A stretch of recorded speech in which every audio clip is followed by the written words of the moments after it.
And welcome to Hero Power. I'm your host, Avanties, and as always, I'm joined by my co-host, Zerotio. What is up, gang? I'm really happy that we got our intro in there, and it wasn't our 200 episode intro, and Avanties is on the ball tonight. Occasionally it happens. So, this is episode 201. That's right. And we are super glad to be here. We have made that turn and are starting the climb up to the next milestone, and we're glad you all are joining us. We do have a listener email to talk about real quick before we get right into the news. So the email goes as follows. Dear Hero Power, I know this is a show too late, but better late than never, right? Congratulations on 200 episodes. I can't believe it's been this long. It seems like just yesterday I came and visited you guys in Knoxville. You guys are some amazing, kind people. You guys are a big part of the reason why I'm the player I am today. I remember when I first joined, I was an okay Hearthstone player, averaging around rank 10 to 15.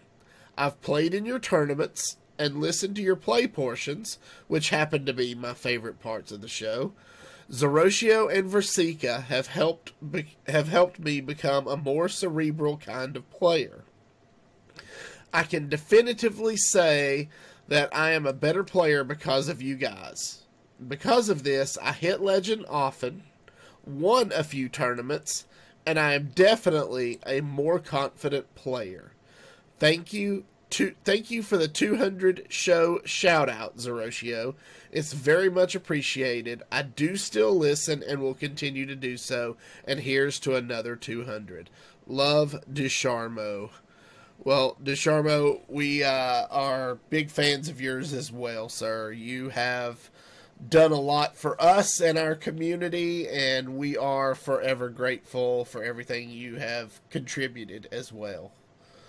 Yeah, Ducharmo goes way back with us. He's such a good individual, good person, good member of the community, and more importantly, he's a good friend. It's nice that we can find people in the community to meet. It's even nicer when you can actually share a drink with them and actually consider them friends. I've had many conversations with Ducharmo that have nothing to do with Hearthstone. It's just talking about our life, and I know if I ever have any issues, I can reach out to him, and he can do the same with me. So it's good that we have friends in this community that have developed from the listener base. Now, we were planning on having Ducharmo come on to disseminate a message he was wanting to do. Unfortunately, schedules didn't match up this week, but we're going to try to get him on next week onto the show. He's got an announcement that he wants to make, and so we're going to give him a few minutes of next week's show to do that. So, but this week, wow, do we have a lot to talk about. Not only is Descent of Dragons patch 16.0 here and live, but all of the cards have been revealed. We missed last week because of stuff going on in real life. The week before that, we had talked about the 30 or so cards that had been revealed. So this week, during what is normally our play portion of the show, we are going to just hit all the rest of the cards that have been released. And as much as we can. As much as we can. We're not going to be here all night. We've got other stuff going on, but we're going to try to touch on as many of them as possible. But first, Descent of Dragons patch 16.0 is now live. What does that mean for you? Well, that means the Descent of Dragon cards have been added to the in-game collection. You can now browse them, even though obviously you can't use them yet until Tuesday when the set goes live. It also brought with it some balance changes to Battlegrounds, including some card and hero changes, and that means we've got some new heroes now in the Battlegrounds. Zerotio, why don't you talk a little bit about that? Yeah, so they added, they took out 5 heroes. The heroes they took out were mostly low-performing heroes, and that's Patches the Pirate, Bartendertron, Pyramid, Professor Putricide, and Trade Prince Gallywix. They weren't really played that much, so it's not very impactful. Then they're bringing in 3 brand new heroes. Edwin Van Cleef, which has the hero power of Sharpened Blades for 1 mana. Give a minion +1/+1 for each minion you've bought this turn. Sylvanas Windrunner, which is Banshee's Blessing, which is a 0-cost hero power. It's not passive, it's just 0 cost. Remove a friendly minion to give adjacent minions +1/+1, and that removes it, doesn't destroy it, so death rattles won't go off or anything. And then Archvillain Rafam, his hero power is I'll take that for 1 mana. Next combat, add a plain copy of the first minion you kill to your hand. Note, this is an unbuffed, non-golden copy. Have you played with any of these heroes yet? I have not, but I watched some streamers play with them, and that note at the bottom of Rafam's was not noticed by a lot of people. Yeah. There were so many streamers going, why didn't I get a golden copy of this minion that died first? I think this hero power is bugged. Nope, you just didn't read it all. It's not bugged. That's how it works. But I will say it's busted. Of these, I think I haven't been able to play with Van Cleef yet, but I played with Sylvanas and Rafam, and I like Rafam the best. Now, he can be played around, and when I actually played against a lot of people in a lot of games in the last couple days, and you can just make sure the least desirable minion to give them is on the far left. But it makes you think of that extra step. So I love the playability of this card. Next off, you'll notice that 5 heroes left and 3 new ones are added. What about the other 2? They're bringing back Maleficent Manastorm and Lich Bazhail. Now, they've actually made changes to Maleficent Manastorm. Her hero power no longer will give mechs +1/+1. It only gives them +1 attack. And then Lich Bazhail is the same hero power of get a coin and take X damage, but instead of 3 damage, you take 2 damage. And then they made some more balance changes to Patchwork, AFK, the Rat King, and Akazamzarak, and as well as they changed Lightfang Enforcer to give a minion of Mech, Beast, Murloc, or Demon to +2/+2. They changed it to +2/+1. Yeah. And if you want more details, we'll have all that in the show notes. We don't want to go too deep into a lot of that because we do have a lot of cards to talk about now. The most exciting thing to me about this patch is they're introducing a new in-game shop. This is huge. This is something we've been asking for a long time.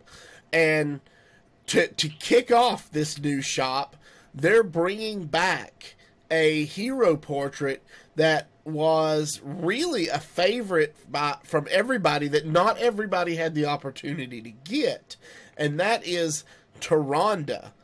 If you guys remember, the free Tyrande hero portrait was originally available with Amazon Prime memberships, but now they're bringing it back for everybody to commemorate this new in-game shop. Now, they are bringing in a new portrait that you can purchase for $9.99, which is the normal cost of hero portraits. And this is a Sylvanas Hunter portrait, and it looks amazing. Now, they're bringing in a new portrait. Does that mean they're removing old portraits? Yes. Yes, it does. Magni, the warrior, Medivh, the mage, and Illyria, the Hunter, are all rotating out of the shop on December the 10th. That's the day Sylvanas will be available. So if you want any of those hero portraits, get them now while they're on sale before they leave. Now, they're rotating them out of the store. which means you'll still be able to have them and play with them if you haven't purchased. One thing to note is they're using this new store, obviously for Sylvanas Windrunner, but they're also using the store as a way to access Toronto Whisperwind, but it will be free, which I'm really excited for. They haven't given a lot of details, and there's been some data mines of possible things that could be happening with currencies.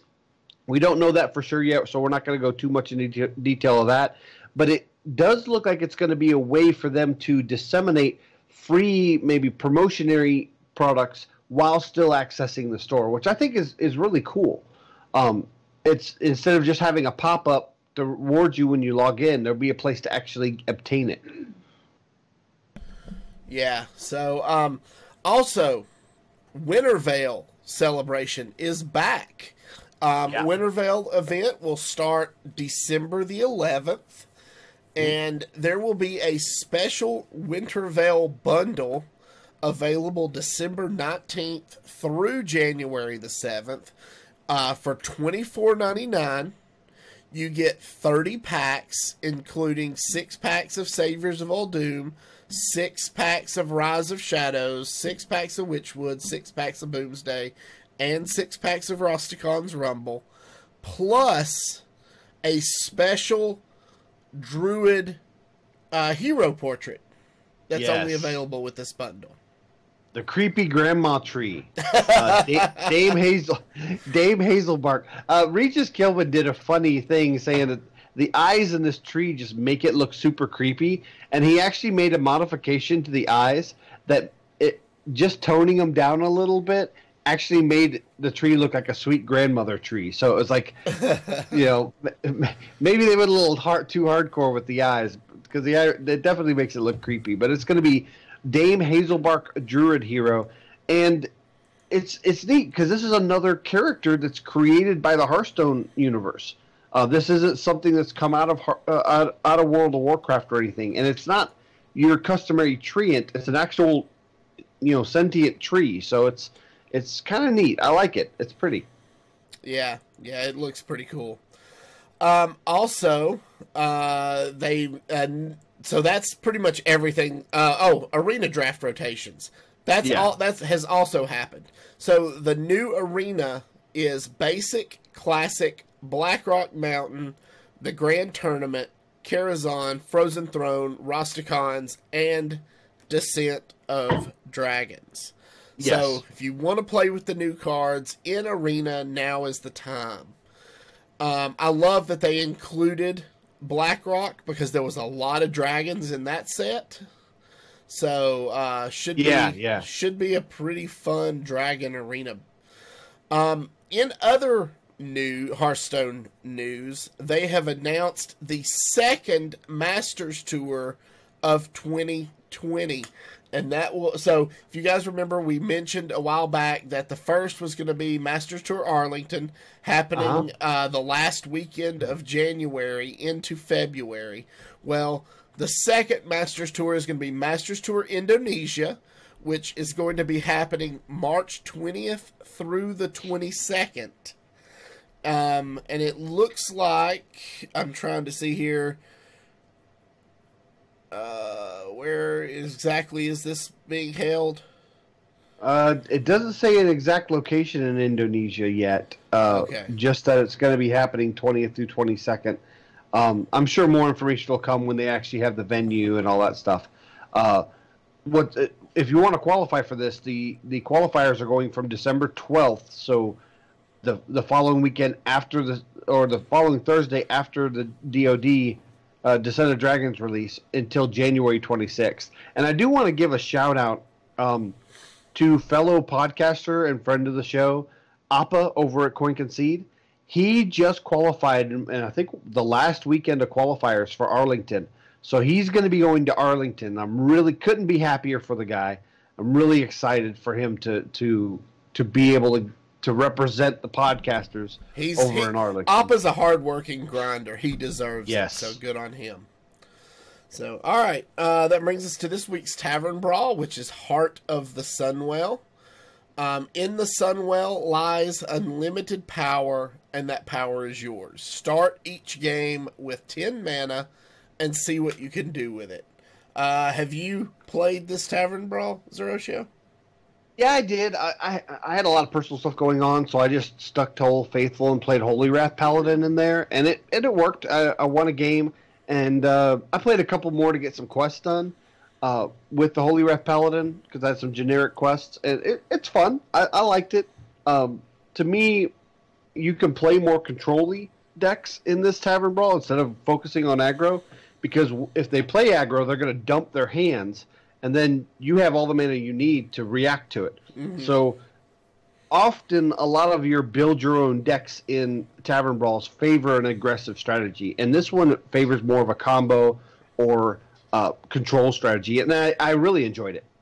I saw a video in one of the Facebook groups where a guy died turn one to charging Murlocs and never got a chance to attack. So, wow.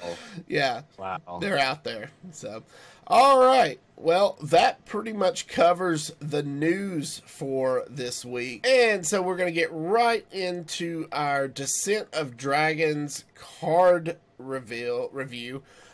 Basically, what we're going to do is Zerotio has put all the cards into some slides. We're going to touch on them, give our basic thoughts, and then move on because we do have a lot of cards to cover. With 2 to 3 cards per slide, we've still got like 40-something slides. Yeah, so, 43 slides of images. Yeah, so we're going to try to move pretty quick here, guys. So first up, we have Goru the Might Tree. 7 mana, 5/10 with Taunt. Battle Cry. For the rest of your game, your Trents have +1/+1. Do we think Trents are going to be a big thing in this meta? No, I mean, I think people are going to test them and try them out, but I just don't think Treants are good enough. Yeah, I'm right there. And I like this card, but because if Treants are a thing, this card is great. However, I just don't think the support's just going to be there. So I give it a 1. I really just don't like it. Okay. Next up, we have Secure the Deck. This is a 1 mana side quest. Attack twice with your hero. Reward, add 3 claw spells to your hand. I like this. I mean, this is an easy quest to complete. Druids attack all the time. And adding 3 additional claw spells to your hand to give you that burst damage, I think this is a pretty decent card. Yeah, but it adds a card to your hand that you wouldn't even put in your deck. I think there might be room for a weird Gonk Druid type combo. Reliving that Rastakhan combo that we once saw. Uh-huh. But honestly, I just think it's a meme card. I don't see it being competitive. I don't like it. Okay. Next up, we have Embiggen, which is another spell. It's an epic 0 mana. Give all minions in your deck +2/+2. They cost 1 more, up to a maximum of 10 mana. So 10 mana minions can't go to 11. They're still just 10. So, again, this card, especially with Druids being known to ramp the way they do, this card just seems ridiculous to me. I don't think this is a good card. I think it is an amazing card. I think this card has a potential being one of the most impactful cards in the set, as well as might have the highest possibility of being nerfed. Really?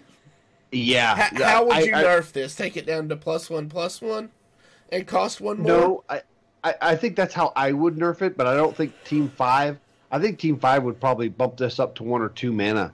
Okay. 0 cost spells can just be amazing. And the fact that your minions go up by 1 cost isn't that detrimental when we have a ramp card, which I think we may have already talked about, Breath of Dreams, that's included in this set. It's not even from another set that's going to rotate out eventually. So you already have a card that's going to put you up 1 mana ahead of your opponent. So then this card gives your entire deck +2/+2, and then puts you back to parity. This is a broken card. Okay. I think this is the card that this is my Conjurer's Calling of the set. I think this is the card that's being underrated because people aren't looking at it in the right angle, and this can go in a very mid-range to aggressive strategy, possibly including dragons. This is a really broken card. I like it. Okay. Next up, we have Tree Enforcements. It's a 1-mana rare spell. Choose one. Give a minion +2 health and taunt, or summon a 2/2 treant. And I'm going to go ahead and read off the next card we have on the slide, too, because they both are in the same category for me. It's a 5-mana druid spell, Aeroponics. Draw 2 cards, cost 2 less for each treant you control. Both of these are really good cards. They're solid. 1 mana for a 2/2, as we're going to see later in the neutrals when we talk about them, is strong. But, again, it's a treant strategy. Is treant strategy going to work? I don't think so, so I don't think either of these are going to be played. Okay. All right. Next up, we have... now, I know I'm going to mispronounce this. Shrubadier? Shrubadier. Shrubadier. Okay. There you go. That's how I'm pronouncing it. 2 mana, 1/1. Battle Cry. Summon a 2/2 treant. So this card, it is kind of lumped in that category. If treants aren't good, can this card be good? And I don't think it's a great card. I think it's a little better than the other treant cards because 2 mana for 3/3 worth of stats is just good. And if a aggressive, token-based strategy for Druid can exist, this card will be in that. So I think it's okay. I don't think it's a solid card to include in every Druid deck. But in the right Druid deck, I think this goes in there even if you're not playing treants. Okay. And then the other card we have is the other Druid side quest, Strength in Numbers. It's 1 mana common. Side quest, spend 10 mana on minions. Reward, summon a minion from your deck. Do we think this one might be played to cheat stuff out? I don't. The reason is a lot of these Druid strategies rely a lot on battle cries and various synergies. So not knowing what minion you're going to summon from your deck, it would only be good in a Death Rattle-centric strategy or maybe a big Druid strategy, and I just don't think either one of those decks are going to be that predominant. It doesn't couple well with the quest. A lot of if you're playing Quest Druid at all, a lot of your minions are, have battle cries and have, choose one effects. You wouldn't be able to pick those. Obviously, if you could guarantee to pull out Malagos, great, but I just don't see that being a possibility. I mean, what if you built a Druid deck similar to Holy Wrath Paladin where you're putting big minions back in your deck with like Baleful Bankers and then you're cheating them out? Maybe, but a lot of those big minions you would do that with are 9 and 10 cost minions, so how are you going to fit in a Baleful Banker on that? You would want to do it with something like Malagos. And obviously, in that kind of deck, you'd want something like Floop because you could play it a second time. But that being said, if you pull Floop with this, that's bad. That's true. I just don't. Maybe I'm wrong. Druid, I don't think got really any good cards except for the first ones we shown. But honestly, Druid's not in a bad spot right now, anyway. So if they just add a couple tools from this set, like Breath of Dreams, or even the Emerald Explorer, the dragon, I think it's enough to sustain Druid to be in a good tier 2 class. Okay. All right. That moves us on to Hunter, where our first up we have a legendary dragon, Varanus. It's a 6 mana, 7/6 battle cry. Change the health of all enemy minions to 1. What do we think of Varanus, not Varanus? What I like about Varanus is what I like about Varanus is you do have some tools that could, clear those minions easily. You have the Locust weapon. You have other, charged minions. what Unleash the Hounds, and you have rush minions. There's a lot of good rush minions in Hunter. I just don't know if a 6-mana 7/6 is needed for that, because then it just turns into a board clear with a little body to it. And honestly, I think you have better things to do with that type of deck. Now, whether there's a dragon-based strategy specifically for Hunter, I don't know. I'd like there to be, but we'll just have to see. I think in the right deck, it's good, but I don't think it's a star card. Okay, all right. Next up, we have a new Hunter weapon. It's an epic called Stormhammer. 3 mana, 3 attack, 2... what's the word I'm looking for? Just drew a blank. Durability. And it doesn't lose durability while you control a dragon. So if you have a dragon in play, you can keep swinging with this thing. Yeah, the thing is you're presumably hitting a minion with this over and over again and not hitting face. And there's not a lot of, armor generation or healing. Why do hunters not go face? I don't understand. Well, the reason you want this extra durability is to continue to use it as a board clear. Presumably, a lot of your high durability weapons are designed more for helping you maintain the board.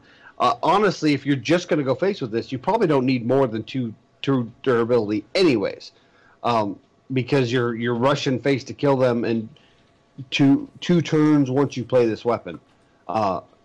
So that's my interpretation on it. Hunters go face anyway. Hunter no trade. Hunter go face.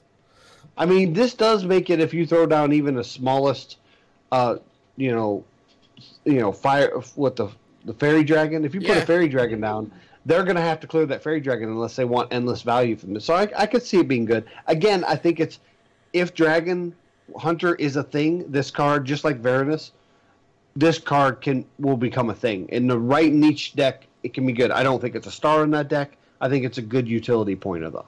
Okay. Let's see. Slide 5, slide 6. Yeah. So first up, we have a rare minion, the Diving Griffin. It is a beast. It's a 3 mana, 4/1 rush with a battle cry. Draw a rush minion from your deck. Which includes a minion like Ziliax. Yeah, I like this card a lot. I do 4/1 rush for 3. Now, this is what you're using to clear, not your weapon.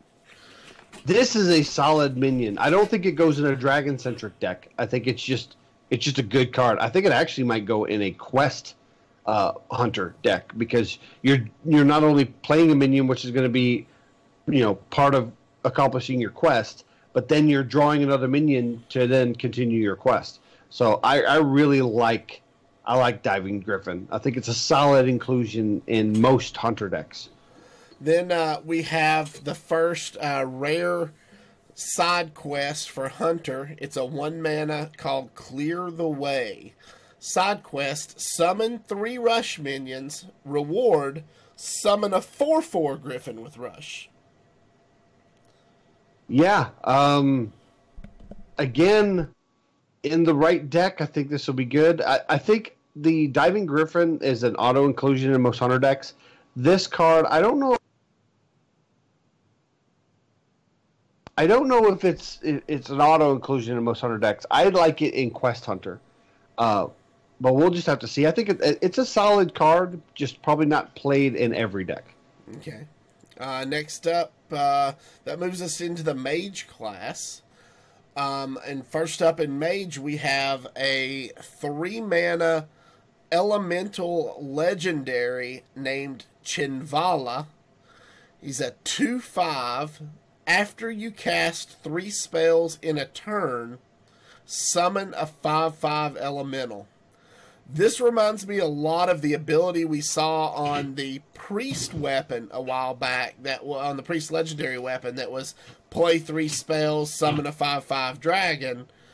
So here you're play 3 spells, summon a 5/5 elemental. Yes. What do you think of this guy? So it's basically Dragon Soul, but for Mage. The difference in it being from you know, Dragon Soul, where Dragon Soul is a little less susceptible because it's a weapon. A lot of times weapon removal is not being ran, where just minion removal gets rid of Chenbala. However, Mage is the class that can get a lot of spells out. Mana Cyclone decks, excuse me, are constantly, playing 5-6 spells in a turn to get more out of their Mana Cyclone.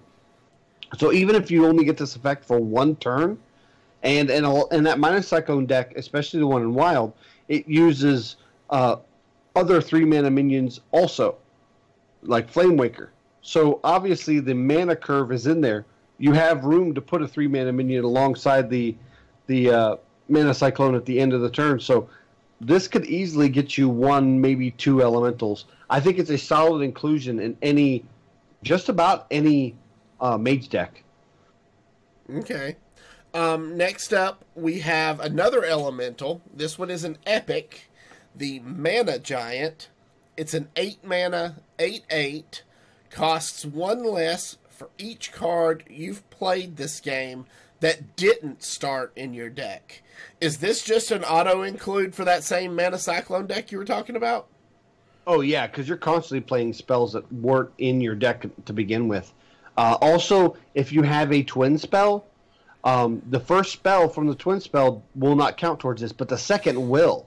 The second copy of the twin spell. And twin spell, Mage has some of the best twin spells in the game. Mm-hmm. So, yeah, Mana Giant is probably one of the best giants out there. Yeah, I agree.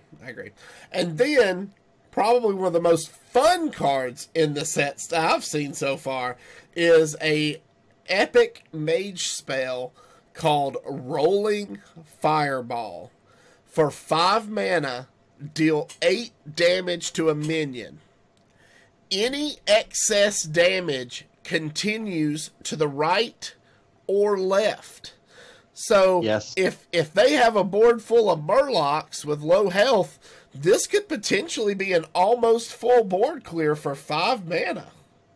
Yeah, when I first read this, I thought it hit 1 minion and then went 1 minion to the left or right.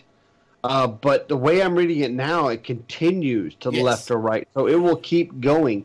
Obviously, if you start on the left or right, they did say it won't whiff if you put it on the right, and it won't go right because there's no minion there. It'll only go a direction that there is a minion. Yeah, this is a good card. I mean, I don't think it goes in every Mage deck, but if your Mage deck has any control style in it, then I definitely would include this, at least 1 copy of it. Yeah. All right, next up, we have a rare mage minion, the Dragon Caster.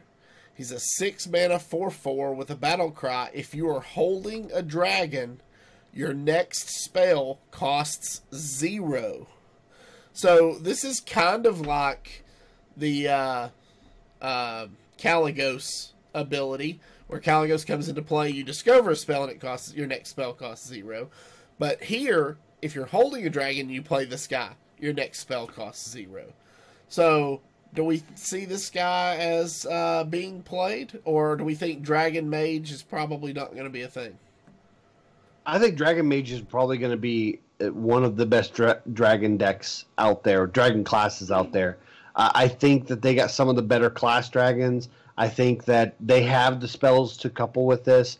This can really allow you to take control of the game, or can be a form of big burst damage. I mean, Dragon Caster alongside a Fireball, or even a Malagos Fireball, which is 8 damage, and then all of a sudden your Pyroblast is free. So that's 16 or 18 damage right there in 1 turn. I like this card a lot. I think it's one of the better class cards in the set. I think it's as strong as you can get with a card without fear that it might get nerfed. I think it's just balanced on the strong side, and yeah, this it pretty much goes in any deck, any Mage deck that's going to run a handful of dragons. It doesn't even need a dragon package; just 4 or 5 dragons, I'd run it. Yeah. And then we had talked about how most of the classes were going to have some sort of dragon breath. Well, the mage is arcane breath. 1 mana, deal 2 damage to a minion. If you're holding a dragon, also discover a spell. Yeah, this card is good, especially if you're playing with dragons. Yeah, and this is another 1-mana spell, so it's going to go great with the other tools. It's going to go great with Chenvala. It's just a pretty much an auto include. Yeah, I agree. All right, and then last in the on this slide we have Elemental Allies. Again, it's a rare mage spell. It's 1 mana, side quest, play an elemental 2 turns in a row, reward, draw 3 spells from your deck. So you're not drawing 3 cards, you're specifically drawing 3 spells. Mm-hmm. That could be huge to guarantee that you're refilling your hand with spells and not necessarily minions. Yeah, it can. I don't think now is going to be the time for this card because you're going to want to be putting so many other tools and dragons in your deck. There's not a lot of room to then put a decent enough elemental package in your deck along with the dragon package. Maybe next year when we're getting some more cards and older our sets from last year rotate out of standard, maybe we see this becoming a pivotal card in, say, in April when the rotation change. I'm actually thinking the reverse. I'm actually thinking we have a decent elemental package now, and we may not have a decent dragon package until the next set. So maybe you see this run with the elementals and not the dragons at the moment. I just don't see how you can realistically say we won't have a dragon package in the set that has the dragons in it. I don't think we're ever going to see another set that's even as close to Mage Dragons as this set. So I think Dragon Mage becomes the deck to play. And there may be room to slot in for Elemental Allies. I don't know. But I just don't see it. If there was an Elemental that had, say, had a way to, like Firefly, where you play an Elemental and it generates you an Elemental in your hand, then yeah, I'd put this in my deck. But you actually have to have 2 card slots of elementals and have them in your hand to then play this and then play those 2. Right. So, and over 2 turns. Now you can play this and then play an elemental and the next turn complete your quest. That is possible. Okay. I don't know. I just don't think the deck warrants playing this card. Also, you're thinning your deck as well. So yeah, you're drawing 3 spells and you can target those spells, but at the same time, you got to make sure that you're not going to get yourself into a fatigue situation. Okay. All right, moving on. The last card for Mage is the Violet Spellwing. It's a 1 mana, 1/1 common elemental, Death Rattle, add an Arcane Missile spell to your hand. So this is good. Arcane Missiles is included in a lot of decks. It's a 1 mana spell, which warrants a lot of your gameplay with your Mana Cyclones and Chenbala, things like that. Also, spell damage is something you put in Mage decks nowadays, and I think you will put it in Mage decks, especially with the Mage Dragon we talked about a few episodes ago that has +2 spell damage. This is pretty much an auto-include in every Mage deck, and no matter what type of Mage you're playing, this is the early game you want. And those Arcane Missiles might be what you need to fight off the first couple turns of aggro decks. Yeah, absolutely. Yeah, I like this card a lot. Yeah, I was very high rating on this. So, all right. Moving on to Paladin. First up, we have the Paladin Legendary Dragon Rider Talritha. It's a 3 mana, 3/3 with the Death Rattle. Give a dragon in your hand +3/+3 and this Death Rattle. If you ask me what class in all of Hearthstone with this set is primed and ready to go dragons straight out of the gate, my answer is nobody is more prepared than the Paladin class. I would 100% agree with you. We have seen lots of Dragon Paladin support in the past. And every time we see Dragon Paladin support cards, I say, I love this card. I want Dragon Paladin to be a thing, but I just don't think it can be. This is the first time as what I would consider myself a Paladin main that I would say that Dragon Paladin can finally be a thing. And this is I think Dragon Rider Talritha, while I don't think single-handedly she's like a 4-star or 5-star card, she's a solid include in that deck. There's a lot of tools we got from Rostakon's Rumble. There's a lot of tools we got from previous sets that make Dragon Paladin a thing. And if you go back to those episodes, I said I think these are great cards for Dragon Paladin, but it's going to be something we get next year or in future sets. And I believe this is all that prediction culminating in this card. And we have lots of other tools. Dragon Paladin, what I like about it so far is it's not just a Dragon Paladin deck. There are 3 or 4 different shells, including a Holy Wrath version that could include a Dragon package. So I think the reason Dragon Paladin is going to work because there's going to be 3 or 4 different ways to play it. And all those decks are going to include Dragon Rider Talritha. Yeah, I'm really excited for it, and I can't wait to see how it works out. Next up, we have a couple of epics. First up is an epic spell, Sanctuary. 2 mana, side quest, take no damage for a turn. Reward, summon a 3/6 minion with taunt. Was this card just made for timeout?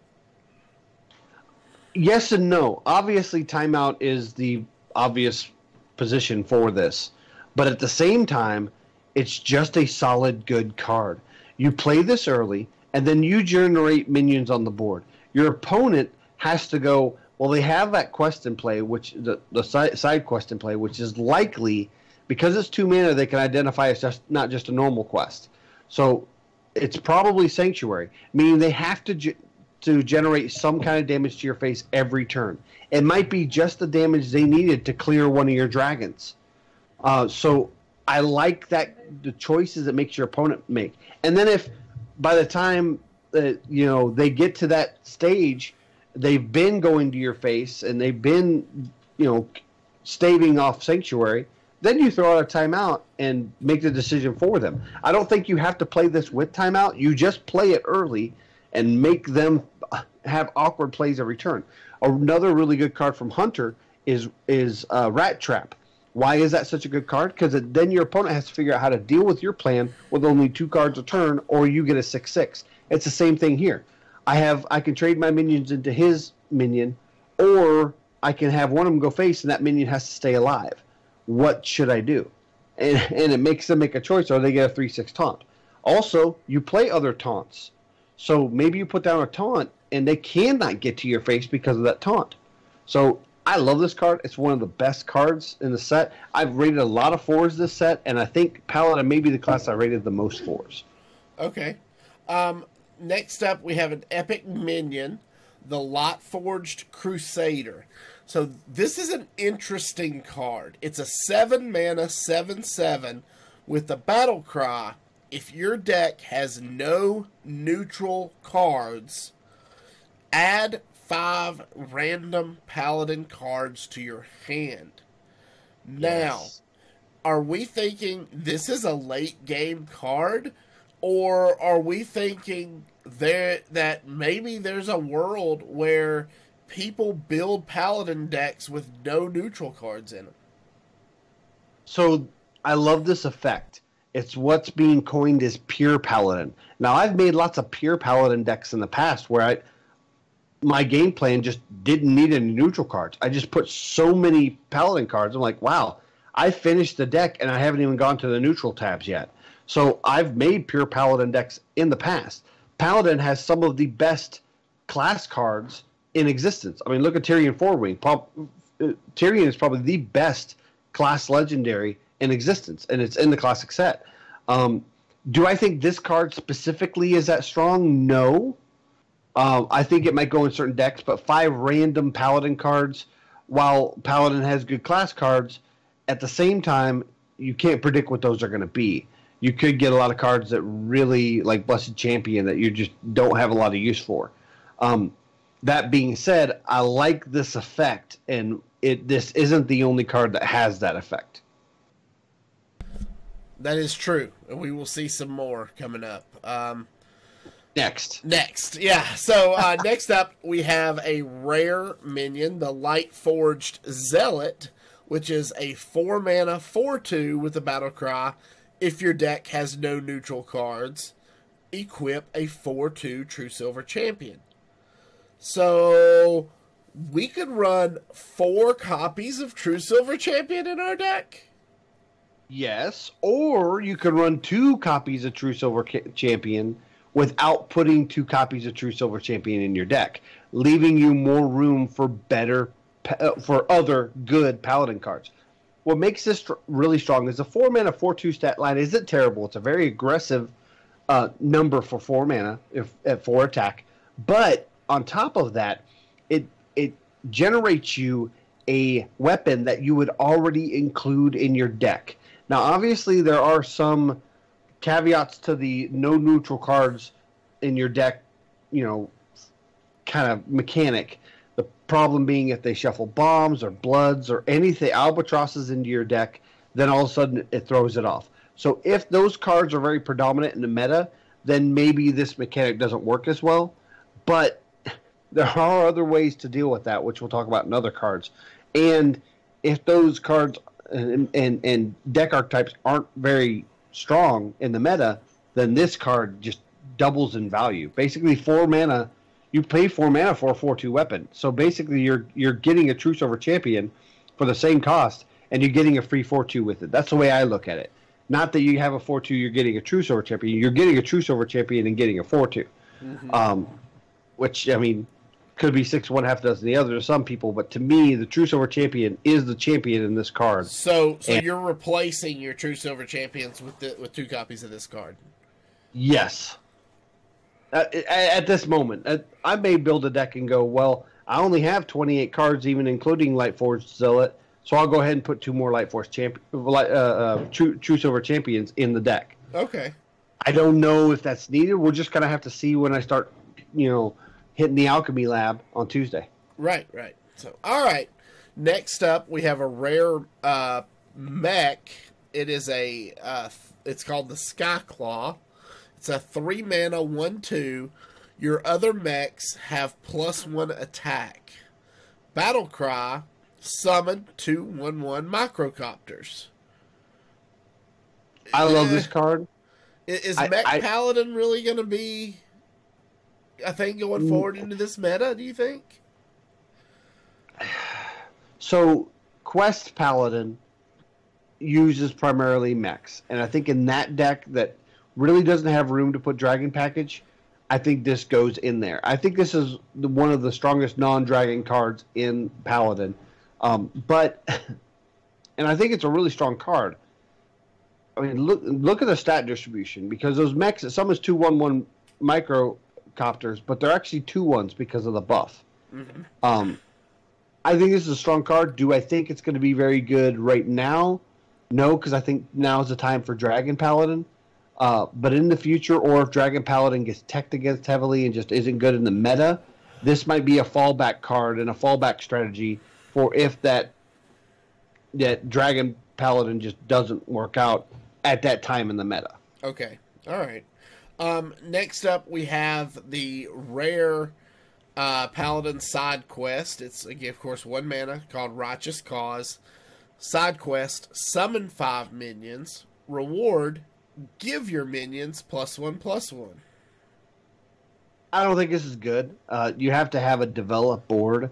The 5 mana spell that summoned 5 1/1 True Silver Champions is no longer in standard, so that maybe this is a card that goes to wild.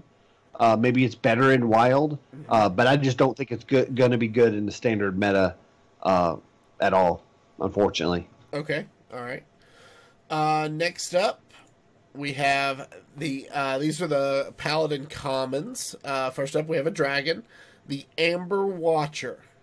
5 mana, 4/6, battle cry, restore 8 health. So it's a dragon. And it's a dragon. So my first question is, how is this a common? I don't know. Arena's gonna love this card. it's less important at being a common anymore. But I mean, what was it? Healbot. Healbot was amazing, and it healed just your face for 8 mana. It was a 5 mana 3/3, wasn't it? Yeah, it was a 5 mana 3/3. So now you have a 5 mana 4/6 that can heal any targets, and has dragon synergies. Oh my god! Is this not the epitome of the word power creep? It is, but it's a class card where That's Healbot true. was a neutral, so I'll give you that. So, but there is generation in utility in Amber Watcher. I think Amber Watcher actually goes in Holy Wrath Paladin because with Kangor you're healing for 16. Okay. So in a controlling strategy, so I think this deck not only goes in a Dragon Paladin synergistic deck, but also goes in other control based or combo based Paladin decks. I rated it a 4, and I have changed that box on our spreadsheet from 4 to 5, 6 or 7 different times. I think it's probably a 5, and it could be. On our sheet, we rate things 6 if we think they'll get nerfed. I tend to put them at 5 if I think they're going to get nerfed. And this could be one that gets nerfed down to healing for only 4 or something like that. Okay. All right. Next up, we have the Bronze Explorer. This is a 3 mana 2/3 with Lifesteal and Battlecry Discover a Dragon. Again, this is also a dragon. Yep. This card is really good. Well, every I think it's every hero-based class, the League of Explorers classes, got a Explorer card, and it's a dragon that summons that discovers another dragon. I like this a lot. There's a lot of really good Paladin dragons. I think of the dragon pools, Paladin has the best when you couple it with the neutrals, and along with Mage, kind of neck and neck there. I think it's the cutest art in the set, which usually is a death sentence for a card. Mm-hmm. But I think this is a really good, solid inclusion in every dragon-based deck, and possibly any Paladin deck. But the fact that it meets the dragon in hand requirements, but also replaces itself, so you can still play it. Which is the hardest part with dragon synergy decks, because it's like, I want to play this dragon, but I need to keep it in my hand for dragon synergies. Well, this one you don't. Okay. All right. Excuse me. Moving on.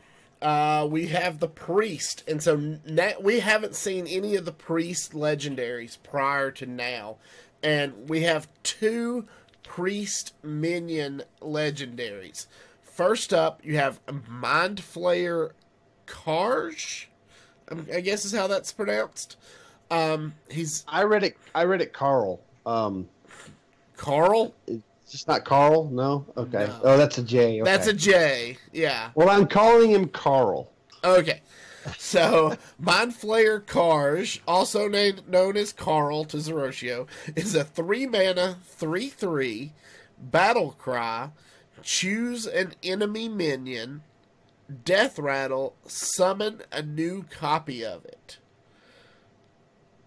What do we think? I mean, obviously, this is great if you've got a target like, Ysera or Malagos or something like that. But what do we think of this card overall? The problem is if you're relying... A lot of people in our community really, really like this card. Namely Man-at-Arms. He rated it a 4 on a spreadsheet. And this may be the one that I get totally wrong. I'm the only person to rate this a 1 that I can see. Most are 3 and 4. Here's the problem with the card. You're relying on your opponent giving you something you want. And a lot of times that just doesn't work out. You just want to get rid of it. Now, if it destroyed that minion and then you got a copy of it on Death Rattle, yes, because that's removal. But this doesn't. This just targets an enemy minion. Plus, it summons a new copy of it. So I don't know. That would tell me it doesn't retain buffs or anything. It would just be a copy of that base minion. So if they put any stats on it, if they put any dragon buffs on it, or the dragon, the Talritha Paladin legendary that we saw, I don't think you would get all those buffs because it's a new copy of it. That being said, you're it's only as strong as your opponent's deck is. So you're not getting any edge on them. You're not making them any weaker. You're only making them as strong as what they have in that minion. That's it. So I don't think she is as good as just putting a good minion in play. Okay. All right. Next up, we have Murazond the Infinite. Now, this is a legendary priest dragon. He's an 8-mana, 8/8 battle cry. Play all cards your opponent played last turn. So, that said, I kind of feel about this card the same way you felt about Karj. You're, again, relying on your opponent to... So, this card is just going to sit in your hand until you go, oh, he had a good turn. I think I want to do all that. And then you play this card. Yeah, and I think it's a little better than Carl in the fact that it's an 8-mana, 8/8, and you don't just get one good card they played, you get a full good turn that they played, and all of that's for free. And in some of these big, drawn out decks, that could be 10, 12, 14 mana worth of stuff on top of the 8 mana that you spent in getting the minion. Now, that being said, you might end up casting something that destroys your 8/8 minion. That might be a problem. This is kind of nutty if you if your opponent plays a Shutterwalk and then you follow it up. Well, I guess that wouldn't work because any battle cries don't go off. So you would just get the Shutterwalk in play. You wouldn't get its battle cries. So the only real benefit you get from this is from Death Rattle minions and from spells. So even that kind of lessens that even more. So I don't think it's a very good card. It's better than Carl, but it's not much better. All right. Next up, we have a Priest Epic Envoy of Lazul. It's a 2-mana, 2/2 with Battle Cry. Look at 3 cards. Guess which one is in your opponent's hand to get a copy of it. So this is very similar to the card we saw in the past. I'm drawing a blank on its name right now. Yeah, and I know what you're talking about. It's not exactly the same, and the reason is it would give you 3 cards, and you guess which one was in their deck. The thing is knowledge of the meta helps you there because you can say, well, those 2 cards aren't played in any decks. This one is. It's probably that card. What this does is it shows you 3 cards, and from what we've been told by developers, it shows you 3 cards that were in your opponent's deck. 2 of them are in their hand. 1 of them are, 2 of them are not in their hand, and 1 of them is in their hand. So really, it might give you an idea of what they're playing because you see 3 cards from their deck, and you can go, well, he's playing this type of druid or this type of shaman. But you're not guaranteed to get that card because it's really a 33% chance that you guess which one is in their hand. Now, you could have a little bit extra gamesmanship in the fact that, well, this is something they could have held in their opening hand. They did hold 2 cards in their opening hand, so it's more likely they held it in their mulligan than they didn't. But honestly, those fringe scenarios, that's also assuming your opponent's play level is equal or better than your own. And when you're doing that just for this card to be good, it probably isn't worth playing. So I don't think it's a good card. I like the concept, but I just don't think it's good. Now, if you like playing cards to scout out what your opponent's playing on the ladder, this would be good. But honestly, it's only really good on turn 2. If you get this late game, then it loses its value because by then you know what they're playing most likely. Right. All right. Next up, we have the Priest Breath spell. So this is a rare Breath of the Infinite. 3 mana, deal 2 damage to all minions. If you're holding a dragon, only damage enemy minions. This is just good. It's a great card. I think dragons are going to be played in Priest, and you play this card. Enough said. Yeah, I agree. Then we have a rare minion. It's a 5-mana dragon called the Chrono Breaker. It's a 4/5 death rattle.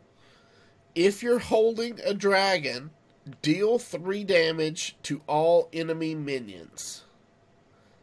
So a lot of people are comparing this to Dustbreaker.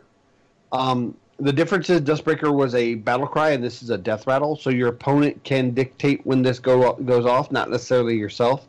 I think this is a pretty good card, but I think in certain Dragon Paladin decks, when you're dealing with damage-based removal, you probably would include Breath of the Infinite over Chrono Breaker. So it's not as good as Breath of the Infinite, in my opinion.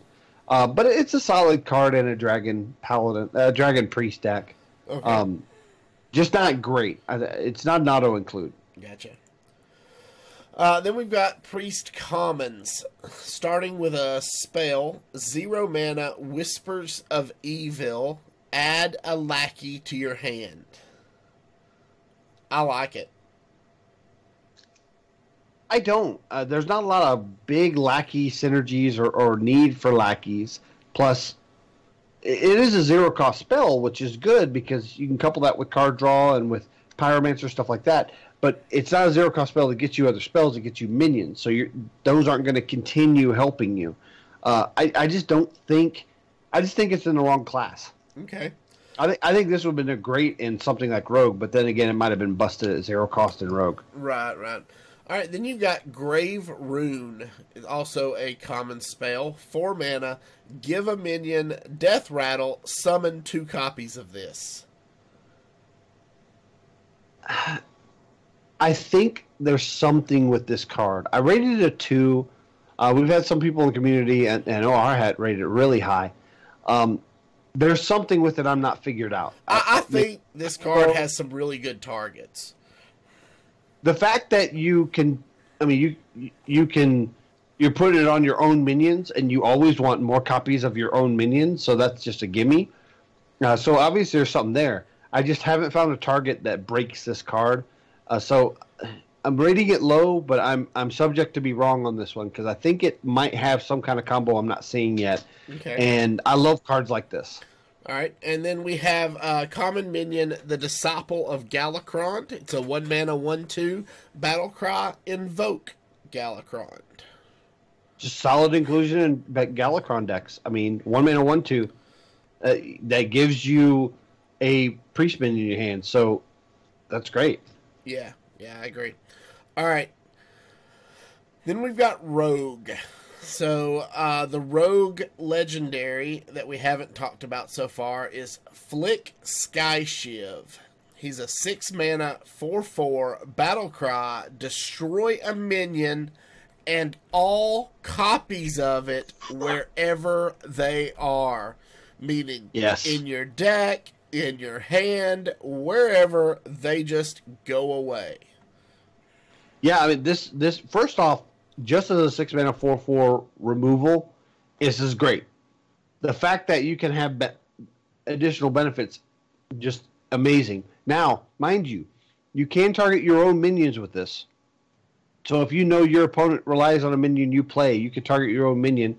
It will clear any out of your deck, but it will also clear it out of theirs. Also, furthermore, if you remove a minion of theirs that you have in your deck, it will go away. So that's something to be mindful of, but it's just an awesome card. Yeah, it's great removal. I like it a lot. All right, next up we have a Rogue Epic minion, the Necrium Apothecary. It's a 4 mana 2/5 combo. Draw a Death Rattle minion from your deck and gain its Death Rattle. There are some really good Rogue Death Rattle minions. This could be a thing. It could be a thing. I think what matters is will that Death Rattle Rogue, which seems like it would be a combo-centric deck, be a predominant Rogue deck? We've wanted to think it could in the past with Anka the Buried and cards like that. It just hasn't had the tools. Is this enough to make it happen? I don't think so. But it's a good card, and if that deck happens, it will be included in it. Okay.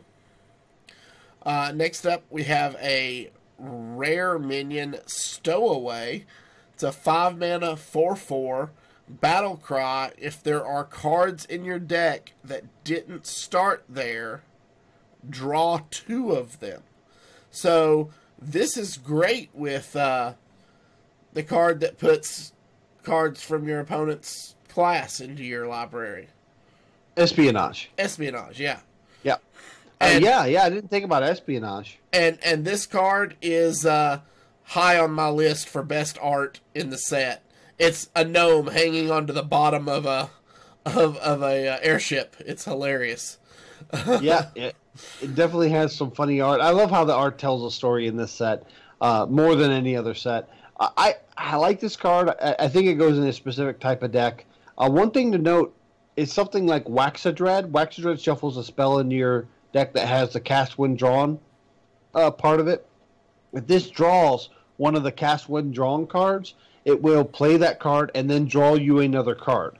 Yes. So, and it, not necessarily one that didn't start in your deck. So that's something to be mindful of. Also, if your opponents play bombs or albatrosses or bloods from a car. It could be bad if you're drawing into bombs. So it's very meta defining whether this card can take off or not. Yeah. All right. Next up, we have common minion, the Blood Cell Flybooter. It's a 1-mana 1/1 battle cry. Add 2 1/1 pirates to your hand. This is an amazing card. I just don't think Pirate Rogue will be a thing. I do think we will have a pirate deck, but we'll talk more about that later. And you might see that card in being randomly generated. Yeah. So next up we have Shaman, and we had not seen the Shaman version of Galakron prior to this. And what we have is, of course, it's the same 7 mana, 5 armor hero. Battle Cry, summon 2 2/2 storms with Rush. Now, when you invoke him twice, it becomes 4/4 storms with Rush. You invoke it 2 more times, they become 8/8 storms with Rush. And equip the 5/2 claw. Oh my gosh. And on top of that, your hero power can summon a 2/1 elemental with Rush every turn. So, what's better than 2 8/8s with Rush? 4 8/8s with Rush. Because you can play this in the quest, then use your hero power. Now, you're going to replace your hero power, but if you use your hero power before playing Galakron, you will get 4 8/8s with Rush, a 5/2 claw, and then a new hero power that summons 2/1s with Rush that are elementals. Gosh. This is, a lot of times when they wait to save something to the reveal stream, it's either ends up just being a flop or it's the best of that type of card in existence. With the Knights of the Frozen Throne set, and they came out with hero cards, it kind of went the opposite way. The last one they showed was a bust.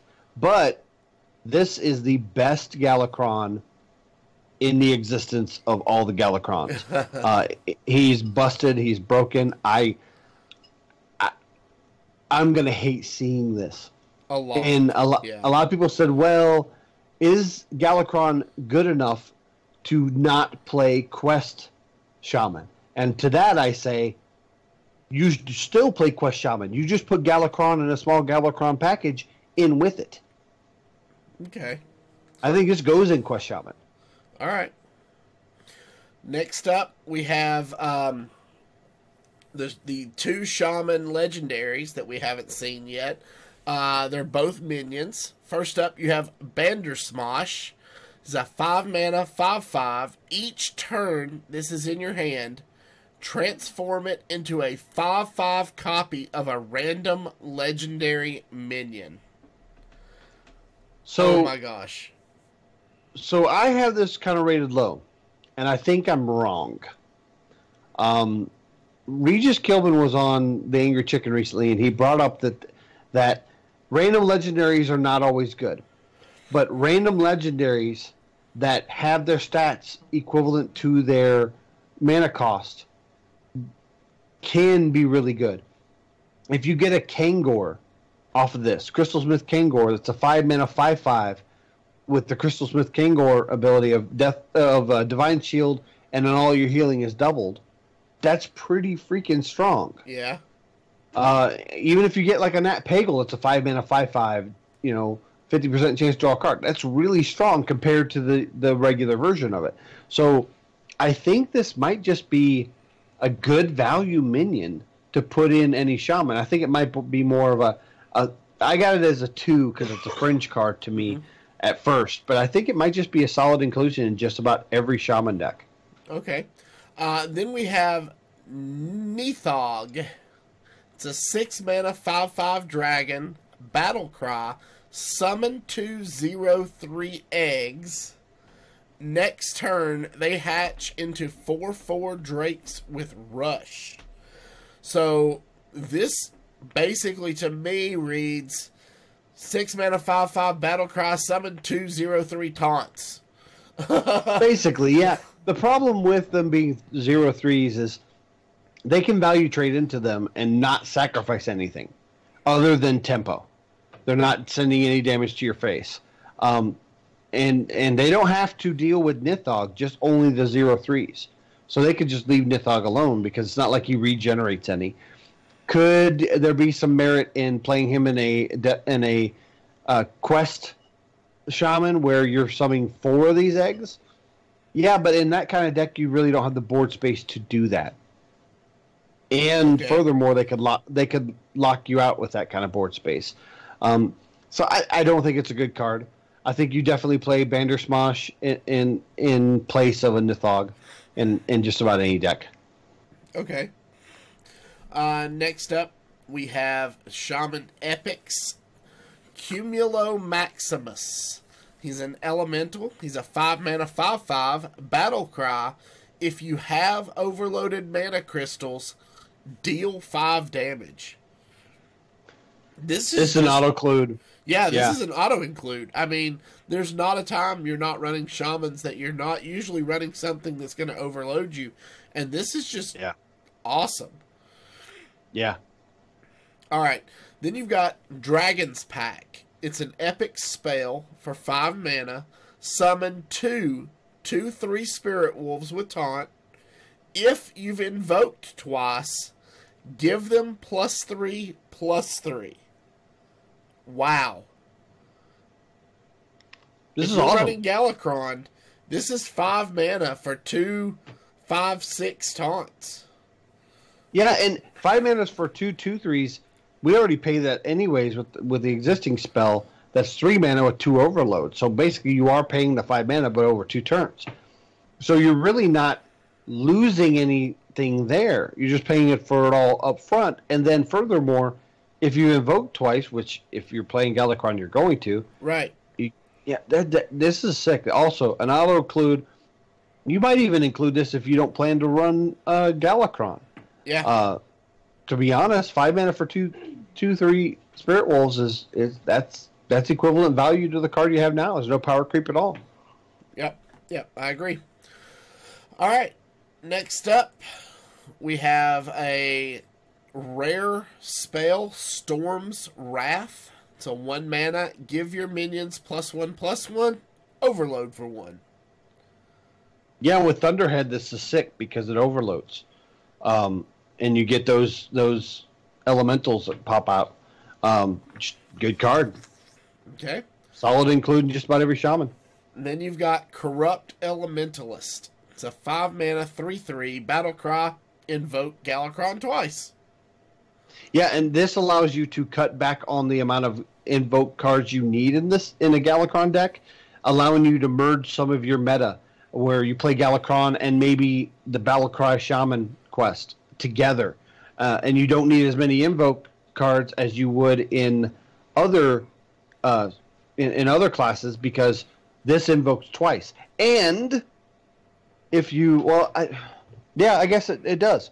If you double the battle cry on this, it'll invoke twice, then invoke twice again, so you get all 4 in one card. Yeah, there you go. So maybe you run 2 of these and no neutral invoke cards, and that's all you need. Yeah, there you go. All right. Next up, we have the Shaman common cards. Start with a Dragon Minion, the Squall Hunter. It's a 4 mana 5/7. Let that sink in for a minute.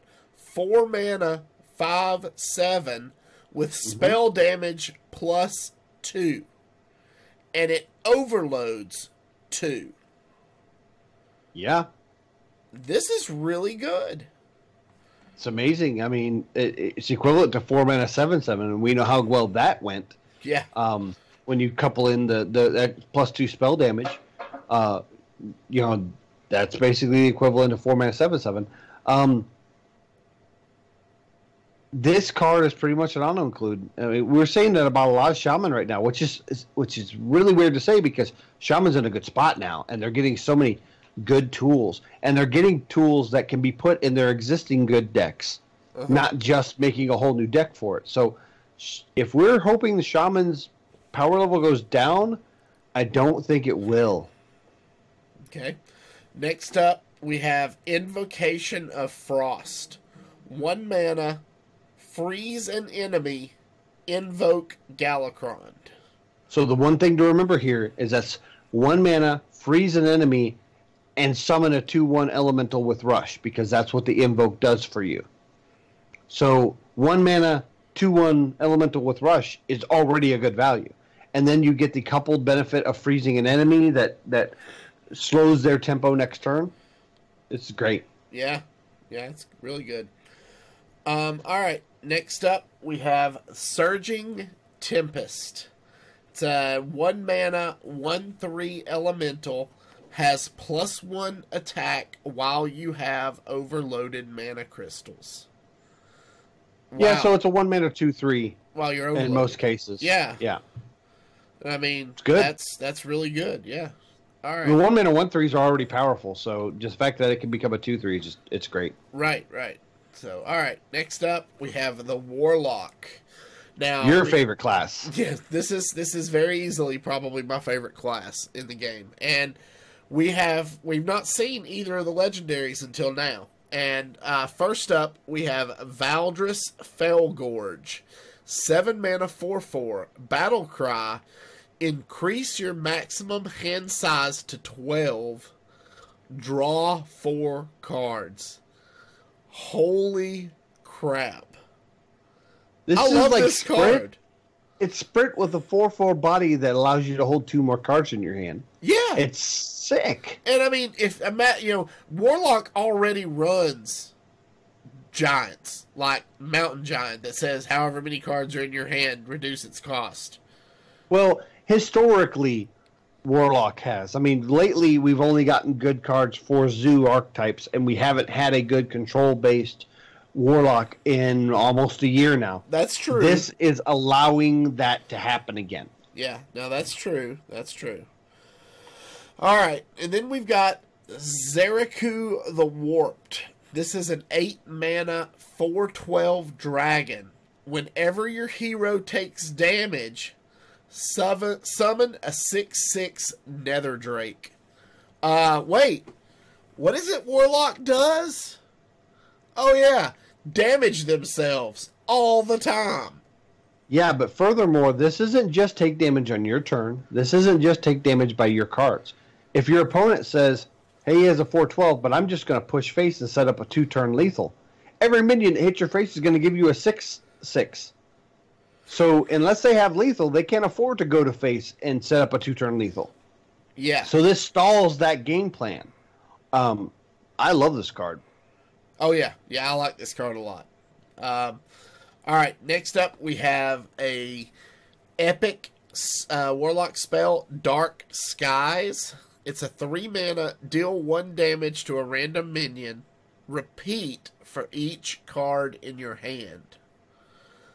Oh, I happen to have 12 cards in my hand. Yep.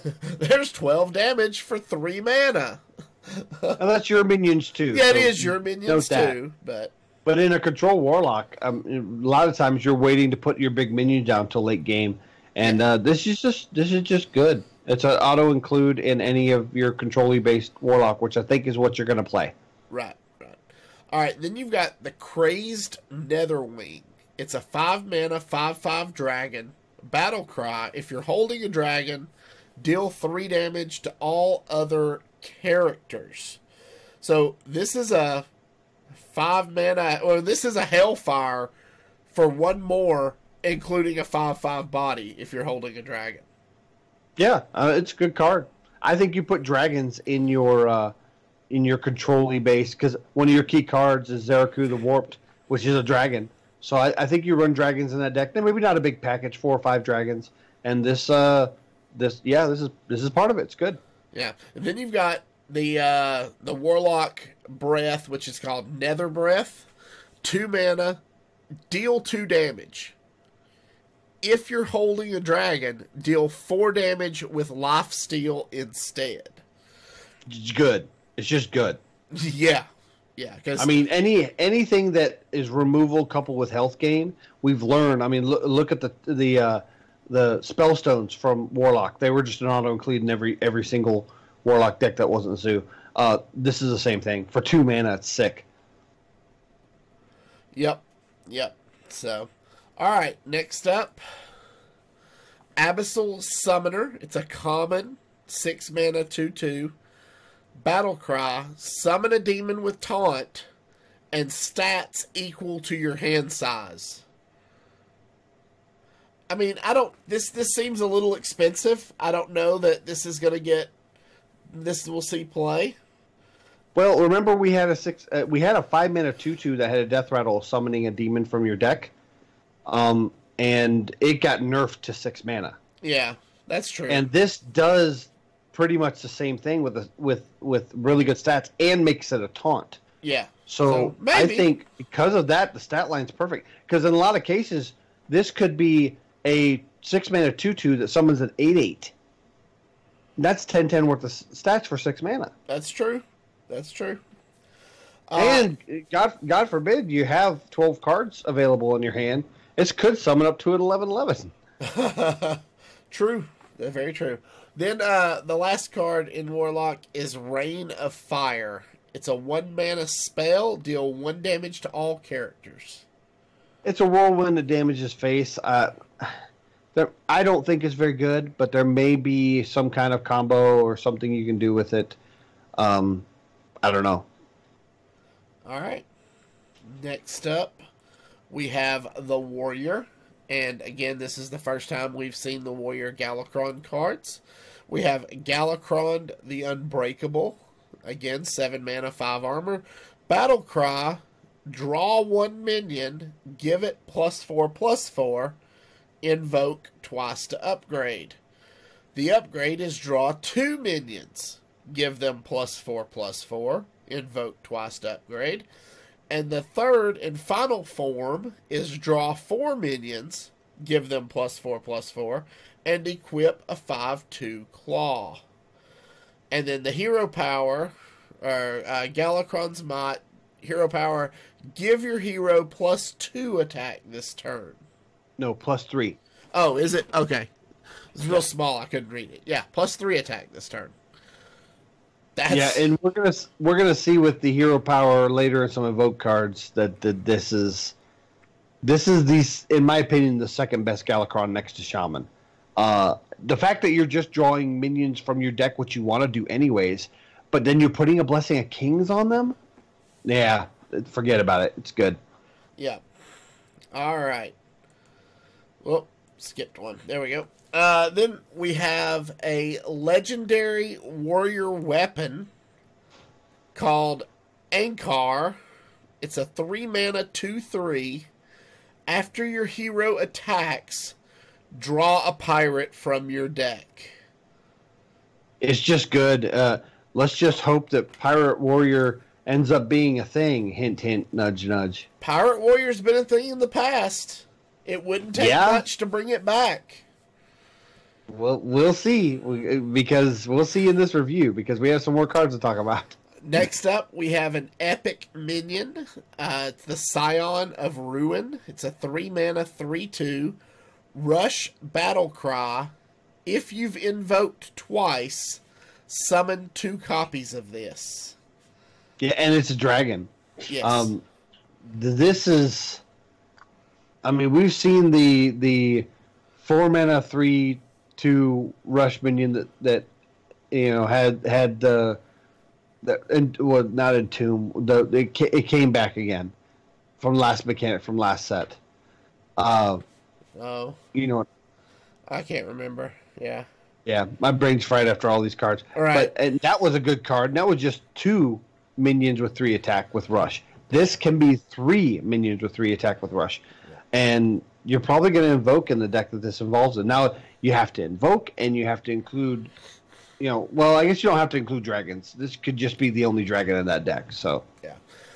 Then we've got a warrior epic spell called Ramming Speed. 3 mana, force a minion to attack one of its neighbors. we have a minion that does. We have a weapon that does that already. Yes. I don't think you want to dedicate just a 3 mana spell to that effect. And I think it's bad. Okay. Then we've got the Ritual Chopper. It's another warrior. It's a rare warrior weapon. 2 mana, 1/2, battle cry, invoke Galakron. Yeah, I rated this a 5. This is sick. I don't know. I mean, it's a 2 mana, 1/2 weapon. Okay, then you're getting one invoke on Galakron for the battle cry. Okay, so it's a 2 mana 4/2 weapon then, because your invoke gives you +3 attack. But aren't you invoking before you play Galakron? Wait, how does invoke work? Because this is a hero power. This isn't. So whenever you play an invoke card, it counts as a invoke towards the Galakron. But anytime you invoke, it enacts Galakron that's in your deck. It enacts that hero power. So when you play the 1/2 weapon for 2 mana, you invoke Galakron. How does it do that? Because this has a 2 mana cost on it. It just does it. And any of the Galakrons in any class. So if you play an invoke card in Shaman, you'll also get a 2/1 elemental with rush. Okay. Now I didn't watch the gameplay from the thing, so I didn't see any Galakron get played. So that's how invoke works. Okay. So whatever class you're in, whatever class version of Galakron you have, so in this case warrior, whenever you invoke any card that invokes, you'll get a tick towards the invoke on the Galakron card, and you will get one activation of the hero power. Okay. So for warrior, you'll get +3 attack. So when you play this 2 mana weapon, it is a 4/2 weapon that turn. Next turn, it will be a 1/2 or a 1/1 if you swung it. Okay. All right, and then we've got a rare mech minion. It's the Sky Barge. 3 mana, 2/5. After you summon a pirate, deal 2 damage to a random enemy. Here we go. This is pretty thick. Pirate Warrior is going to become a thing, and they did. Streamers got early access to the set, and Regis was playing all these really cool decks, and he played 75% of the time against Pirate Warrior. Wow. It is going to be the deck you're going to see on day 1. Okay, all right. Just be prepared for it then. All right, then we've got Warrior Commons. We've got the Evil Quartermaster. It's a 3 mana, 2/3 battle cry. Add a lackey to your hand. Gain 3 armor. That seems pretty good to me. It's solid. I think it's an inclusion in pretty much every deck. Then you've got Warrior Spell Awaken. 3 mana. Invoke Galakron. Deal 1 damage to all minions. So at first I was like, wow, 3 mana Whirlwind, this is horrible. But then I thought about it and was like, wait, no, this is a 3 mana swipe. Because you do 1 damage to all minions, and then you also get the +3 attack. Right. To your hero, which means you can hit a minion for 3 damage. Thus, 4 damage to 1 minion, 1 damage to the rest of them. Now it's all minions, not just enemy minions, but it's equivalent to a swipe. Yeah, it's good. It's a solid inclusion. All right, and then you got a 1 mana 1/2 pirate minion, the Sky Raider. Add a random pirate to your hand. So we've learned from cards like Fright and Flunky, any minion that can battle cry to either discover or add a random card to your hand that is the same card, like you could Sky Raider into Sky Raider into Sky Raider, usually ends up being good. Also, this isn't discover. This is just add a random pirate, and that other pirate from the rogue that we rated could be in this pool. So you could get the rogue pirate, which is a very good card. Like I said, I think it's a good card, but it's probably better in another class. Yeah. And this is the way to get that card. All right. Then we've got our neutrals. We're going to move through. You want to go ahead and power through the neutrals? I mean, we can wait and hit these next week if you feel like.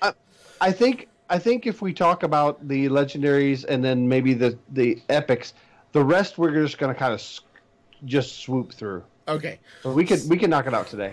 All right. So first up, we have Shu Ma. It's a 7-mana 1/7. At the end of your turn, fill your board with 1/1 tentacles. I think it's bad.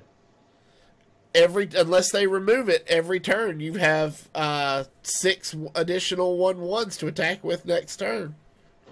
It's bad. It's so easy to get rid of. Okay, then you got Kronk's Dragonhoof. He's a 6-mana 6/6. Battlecry, draw Galakron. If you are already Galakron, unleash a devastation. Yeah, and I didn't put these in the slide. I forgot to. The Kronk's Devastations they're all 0 mana spells, and you discover them. One is 0 mana Reanimation, summon an 8/8 dragon with taunt, 0 mana Decimation, deal 5 damage to the enemy hero, restore 5 health to your hero. Domination, 0 mana, give your other minions +2/+2, and Annihilation, 0 mana, deal 5 damage to all other minions. This is strong. If you're playing Galakron, this is an auto-include in every Galakron class. Definitely. Okay. Then you've got Dragon Queen Alexstrasza. She's a 9-mana 8/8 dragon. Battlecry, if your deck has no duplicates, add 2 random dragons to your hand. They cost 0. So this is a way to do a Highlander variant of dragon decks, and it's good because she replaced herself with other dragons. You don't have to include as many dragons since you don't have duplicates. Okay. She's good. She's just a solid inclusion. Yeah. All right. Then we have Frizz Kindle Roost. It's a 4-mana 5/4. Battlecry, reduce the cost of dragons in your deck by 2. Yeah, it goes in every dragon deck. It's awesome. All right. So that's all of the legendaries. Then we've got neutral epics. We start with the Chromatic Egg. It's Battlecry. It's a 5-mana 0/3. Battlecry, secretly discover a dragon to hatch into.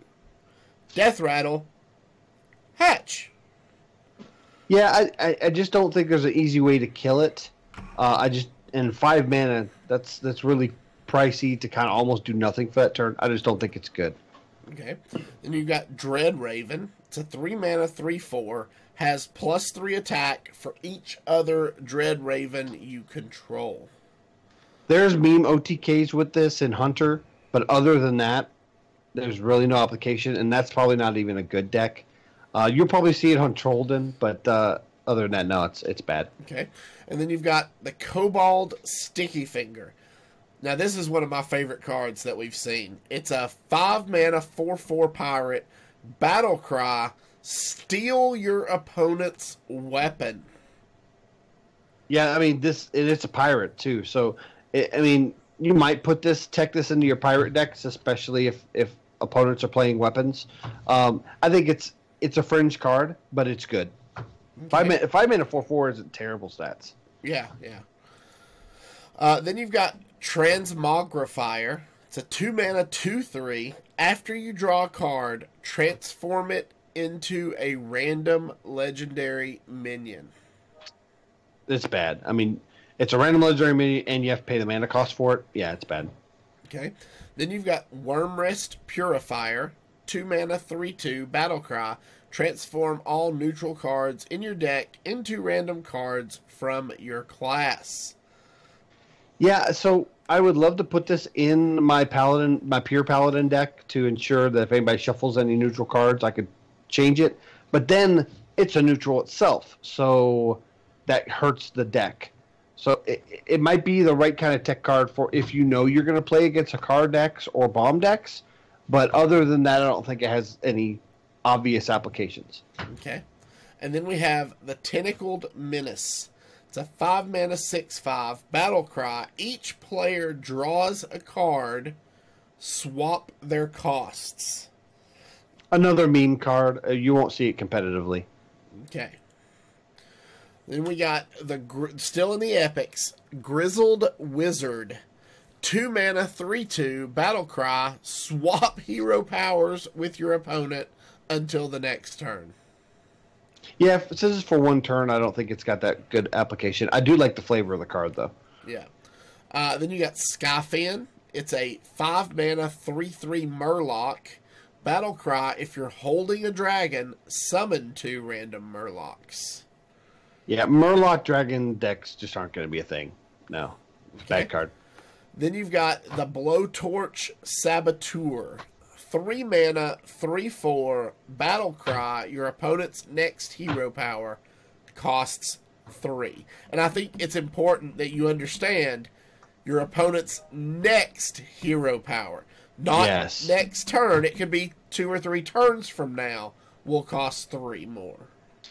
Yeah, and I had this rated a 1, but I meant to have it a 2. It's a fringe card. It's a tech card. The problem is some of the better hero powers are passive hero powers now, so it doesn't affect those at all. Okay. And that pretty much covers all the legendaries and epics.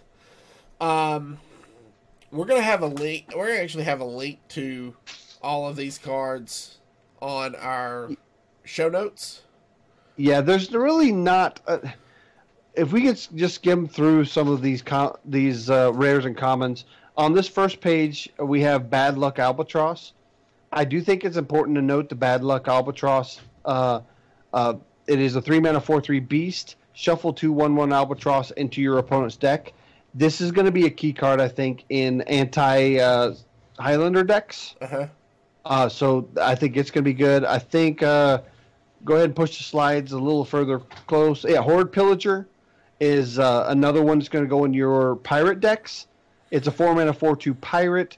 Equip one of your destroyed weapons. Okay. So it allows you to get some of that back. Get something back, yeah. On the same page, we have a 4-mana 4/4 Dragon Maul Poacher. Battlecry, if your opponent controls a dragon, gain +4/+4 and rush. So if dragon decks are going to be a thing, having an 8/8 rush for 4 is amazing. And then probably the only card I really want to... There are a lot of really good pirates. We won't hit them all. But the next slide has a Faceless Corruptor. 5-mana 5/4 rush. Battlecry. Transform one of your minions into a copy of this. I think this will get nerfed. Okay, because I mean, you could target a 1/1 with this, and now it's a 5/4 rush. Yeah, it's just like the druid, the druid choose one after you've completed your quest. That's 5-mana 5/5 that summons a copy of itself that has rush. Except there's no caveat for this. Other than that, all the rest, there's a couple outliers here and there, but for the most part, they're just your run-of-the-mill rares and commons. What do you think about Plate Breaker? There's been a lot of discussion about Plate Breaker in the online, on the Facebook groups and stuff. It's a 5-mana 5/5 Battlecry. Destroy your opponent's armor. Just completely all of it. This is the card I wanted to see, but I never thought Blizzard would have the cojones to make it. And they did, and I'm really impressed by that, to be honest. I like this card. I like that it exists. a lot of people think, well, maybe armor generation isn't as predominant as it used to be. But you have to remember, Galakron generates you 5 armor right there. So every class that plays Galakron is going to generate armor. Then you have druids, and then you have warriors, and then you even have mages who occasionally gain armor based on ice barrier or something like that. Yeah. Well, ice barrier specifically for that secret if they generate that secret. So it can be impactful. Also, I was looking forward to in this set playing Thakal with the healing dragon. Now Thakal's a huge risk because if you play Thakal, they turn around and play Plate Breaker. You're not 1 health. Yep. And you're susceptible to lose that turn. So it's really going to switch up the way people are playing. Thakal almost is going to be unplayable now. Okay. Don't think there was anything here. Let's go another slide. There's a couple commons. Another slide. Parachute Brigand. It's a 2-mana 2/2 pirate. After you play a pirate, summon this minion from your hand. So, I mean, we saw it in great effect on the stream. Yeah. One more slide. Let's just go ahead and go through. Scale Rider is another one that stands out. It's a 3-mana 3/3 battle cry. If you're holding a dragon, deal 2 damage. I mean, that's a 7 agent. That's really good. Yep. Big Ol' Whelp. 5-mana 5/5 dragon. Battle cry, draw a card. It's Azure Drake. It's even better Azure Drake. Well, Azure Drake has spell damage. Spell damage, but I mean, you trade the spell damage for +1/+1. That's true. That's true. You do. So, what's better? Yeah, fair enough. You know? So yeah, that covers all the cards. Yep. You know, we skipped some of the commons because we don't know that they're going to be very impactful, but you know, we'll see once they come out. Our last thoughts on this set is this. I think this is the most powerful set since Kobolds and Catacombs, and it may even be more powerful than Kobolds and Catacombs. I think we're not going to feel it so much now because we didn't feel it when Kobolds and Catacombs came out. When we felt it is at set rotation in April when we're back down to 4 sets in the rotation. Right. And we have to rely on a set to do the bulk of the work. Where at that time, when Witchwood came out, we relied on Kobolds and Catacombs, and everybody said it's broken because nobody's playing Witchwood cards; they're all playing Kobolds and Catacombs. Well, now I think we're going to hear the same thing. When the next set comes out, everybody's going to be putting Descent of Dragon cards in their deck to replace the Boomsday, Witchwood, and all those cards. So, yeah, it's nuts. Yeah, it's going to be. I agree. It's probably the strongest set we've seen in a long time, and I'm really excited about seeing how it plays out with the new meta. You know, I'm excited to get some new cards, and there's the first epic, Dragon Queen Alexstrasza. First legendary. First legendary. So Dragon for Queen people Alexstrasza. For people that aren't watching on the download, the end here when we're wrapping up, Avanties is doing a fireside at his house, and he happens to have some packs to open. So he's opening some packs, and he already just a few packs in, you've opened a Dragon Queen Alexstrasza. Yeah. So yeah. Yeah. So there we go. I think that's gonna do it for us. We'll be back next week. We are going to definitely be talking about the first week of Descent of Dragons. We'll take a look at our community sheet and everybody's predictions. So if you have not filled out that sheet yet and you're listening to this on the download, you have until tomorrow to lock in your columns.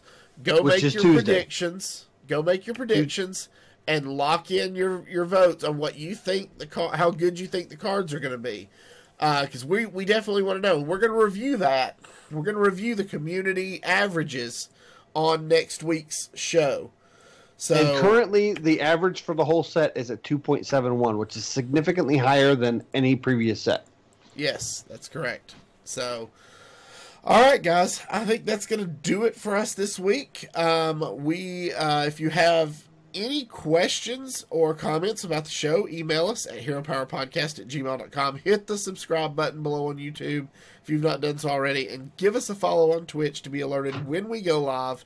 For more details about our Patreon, check out patreon.com/heropower. And until next week, Don't forget to use your hero power.